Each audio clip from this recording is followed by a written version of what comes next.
Εδώ λοιπόν έχουμε να μας λέει ο Εμπεδοκλής για τον Νίκος και τη φιλότητα. Ένα άλλο σημαντικό που σας έχω εδώ είναι ότι η προτροπή του Διός στους Ιθακίσιους στο τέλος της Οδύσσειας, μιλάει ο Δίας με την Αθηνά και λέει τώρα που τους σκότωσε, τώρα ξεφορτωθήκαμε τους μυστήρες, αυτοί φαγώνονται πάλι οι Ιθακίσιοι. Πρέπει να τους θυμίσουμε κάτι, γιατί επαναστάτησαν αυτοί, γιατί τους φάγανε τα παλικάρια.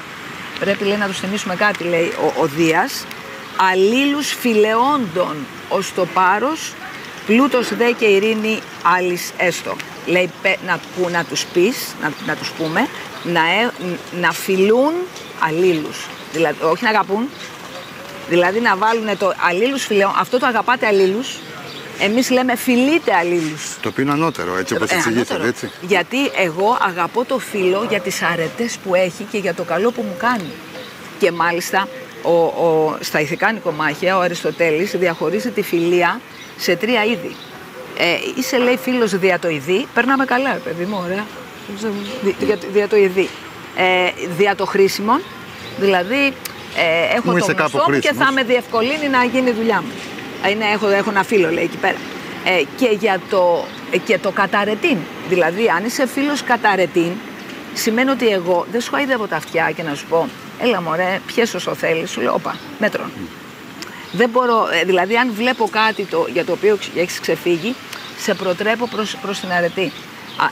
Η φιλία καταρετήν είναι ύψιστη φιλία κατά τον Αριστοτέλη. Εδώ, οι δύο πρώτες είναι ιδιωτελείς. Ναι, είναι σαν να λέμε ασχολούνται, περισσότερο είναι με την άλογο ψυχή, ικανοποιούν. Ενώ η τρίτη. Και μια που το λέμε, φιλία υπάρχει και κάτω εδώ και πάνω εκεί. Και το εκπληκτικό είναι ότι μέσα στο ίδιο το το κοσμικό υπάρχει και το Νίκος και η φιλότης. Όπως μέσα στον οργανισμό μου υπάρχουν αυτά τα δύο πράγματα. Και στο σύμπαν ολόκληρο, έτσι. Ακριβώς. Γι' αυτό δεν είναι τυχαίο ότι στον Τίμαιο, που είναι το έργο που μιλάει ο Πυθαγόριος Τίμαιος και ο Σωκράτης ακούει, αφιερώνει ο Πλάτων όλο αυτό το έργο σε 4 θέματα. Πρώτον, θεογονία, πώς γεννιόνται οι θεοί. Δεύτερον, ψυχογονία, πώς θα εμψυχωθεί αυτό που θα φτιάξω. Τρίτον, κοσμογονία, πώς θα το κάνουμε κόσμημα, τη δημιουργία. Και τέταρτον, ανατομία.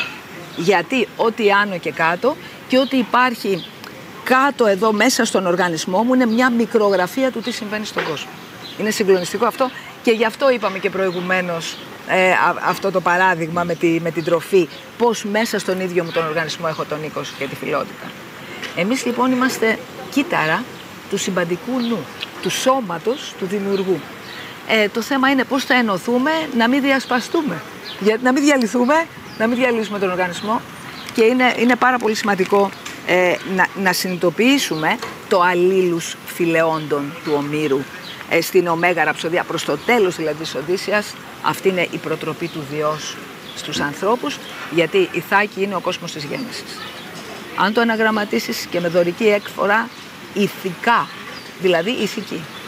Άρα στον κόσμο της γέννησης πρέπει να αναπτύξεις αυτό το ήθος, την ηθική, να γίνει η έξις που λέγαμε προηγουμένως, να σου γίνει συνήθεια, να μην πιέζεσαι να είσαι ενάρετος, να σου γίνει έτσι φυσιολογικά. Ο ενίοχος των Δελφών, που είναι ο ενίοχος νους, που έχει τα άλογα μέρη της ψυχής και τα ελέγχει, το συναίσθημα και την επιθυμία, ένα όμορφο αμάξι με 2 άλογα να μου φέρετε τα μάτια μου σαν κλείσω. Το λευκό, όπως λέει στο φέδρο, είναι το συναίσθημα, το μαύρο που δεν ακούει τίποτα είναι το επιθυμητικό. Ο ενίοχος όμως, κοιτάξτε τι κάνει, έτσι. Δεν κάνει να ζοριστεί. Τι θα σέβει και τα δύο κατά κάποιο τρόπο. Τα έχεις τυθασευμένα. Όταν λοιπόν τα έχεις τυθασευμένα, τότε είσαι στη φιλότητα. Αυτό είναι. Δηλαδή ο νους επικρατεί. Δεν νοείται φιλότης χωρίς νοητική διεργασία.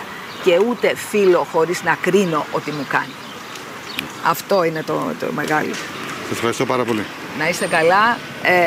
Εύχομαι να φιλούμε αλλήλους και να νιώσουμε αυτή την ενότητα σαν ελληνισμός ξανά, όπως τα αρχαία μας χρόνια στα Ιερά Χώματα εδώ που είμαστε. Το έχουμε πολύ μεγάλη ανάγκη και η κοινωνία και το έθνος μας. Έτσι, ευχαριστώ πολύ. Ευχαριστώ και εγώ.